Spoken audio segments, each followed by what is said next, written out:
Бүгінгі қызық өткізген күн. Мына жерге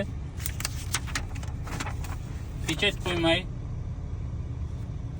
Сауд Арабиясына кірген кезде сол үшін мені шаржыдан шығарған жоқ, кемеге отырғызған жоқ. Мына жерде сен машинаңды кіргізген жоқсың, қаяқтан алдың деп. Осыны не алу үшін, осы печатьті алу үшін көрші 150 километр Оманға келдім. Оманға кіріп, Оманнан шықтым қайтадан. Сөйтіп, Эмиратқа кіріп, печать қойдыртып алдым. Тек қана печать үшін.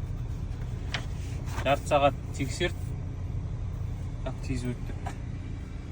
Көп ұстаған үшін қарақ шай құйып беріп, суымызды берді. Кеттік, енді қайтамыз тағы 150 шақырым обратно шаржаға қарай.